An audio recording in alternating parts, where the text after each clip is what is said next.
Assalamualaikum warahmatullahi wabarakatuh. Selamat pagi menjelang siang atau siang yang menjelang sore. Yang saya hormati dosen pengampu mata kuliah kewirausahaan Bapak Insinyur Surya Gabriana STMT, serta rekan-rekan mahasiswa dan pemirsa sekalian. Pada kesempatan kali ini saya akan mempresentasikan sebuah pemaparan akademis mengenai kewirausahaan teknik sipil dengan konteks membentuk wirausaha tangguh di dunia teknik. Melalui presentasi ini, kita akan mengulas bagaimana core competence ilmu teknik sipil dapat dikembangkan menjadi sebuah peluang bisnis yang strategis. Izinkan saya memperkenalkan diri. Nama saya adalah Rino Satria dengan nomor induk mahasiswa 23180067. Saya merupakan mahasiswa aktif dari program studi teknik sipil Fakultas Teknik Universitas Muhammadiyah Sumatera Barat. Untuk efisiensi waktu, mari kita langsung menuju ke pembahasan pertama mengenai urgensi materi ini. Sebelum mengulas agenda lebih jauh, kita perlu menyamakan persepsi mengenai konsep dasar civil entrepreneurship atau kewirausahaan teknik sipil. Konsep ini didefinisikan sebagai integrasi antara kompetensi teknik sipil seperti perencanaan, perancangan, dan manajemen proyek dengan kemampuan mengidentifikasi serta mengeksploitasi peluang pasar. Tujuannya adalah menciptakan nilai tambah atau value creation secara mandiri, sehingga tidak hanya berfokus pada ranah praktisi konvensional.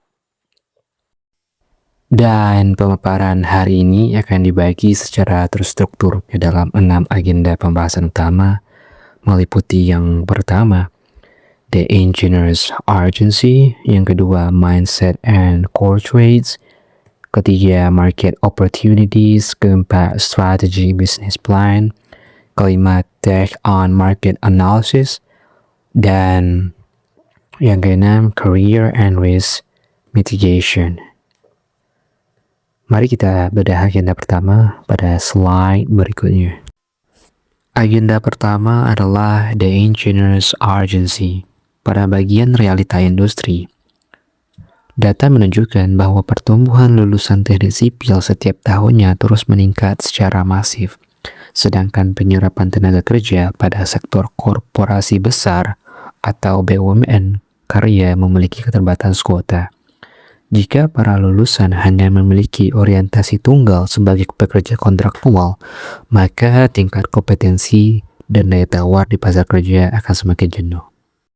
Oleh karena itu, urgensi mendasar dari kepemilikan jiwa kewirausahaan ini adalah mendorong terjadinya pergeseran paradigma dari seorang job seeker menjadi job creator.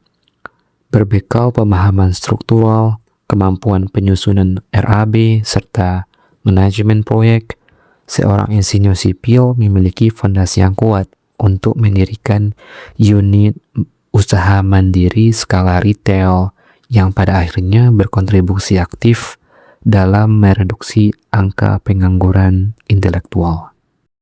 Memasuki agenda kedua, yaitu Mindset on Core Traits.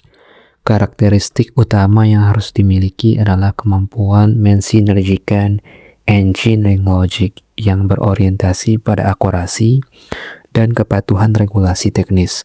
Dengan business intuition yang bersifat dinamis, unit bisnis konstruksi tidak dapat berkembang jika hanya mengedepankan idealisme struktur tanpa mempertimbangkan aspek kelayakan finansial serta market demand. Selain sinergi logika, wirausahaan teknik sipil dituntut memiliki karakteristik sebagai side problem solver, yaitu mengadopsi ketangguhan mitigasi kendala lapangan untuk mengimplementasikan dalam penyelesaian konflik material perusahaan. Sifat ini dipadukan dengan calculated risk management. Di di mana setiap pengambilan keputusan ekspansi bisnis selalu didasarkan pada analisa data dan probabilitas yang terstruktur, serta terukur secara matematis. Selanjutnya, market opportunities, peta peluang jasa. Agenda ketiga membahas mengenai market opportunities.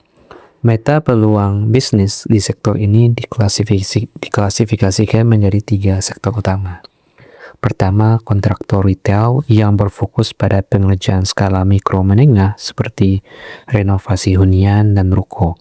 Kedua, biro konsultan perencana mandiri yang menawarkan jasa permodalan struktur dan estimasi biaya. Serta ketiga, supplier material dan penyewaan alat bantu konstruksi yang memiliki perputaran arus kas relatif cepat. Kemudian juga ada tren material hijau. Di samping sektor konvensional, terdapat peluang masif pada koridor green construction. Regulasi global kini mewajibkan industri untuk beralih ke material yang ramah lingkungan.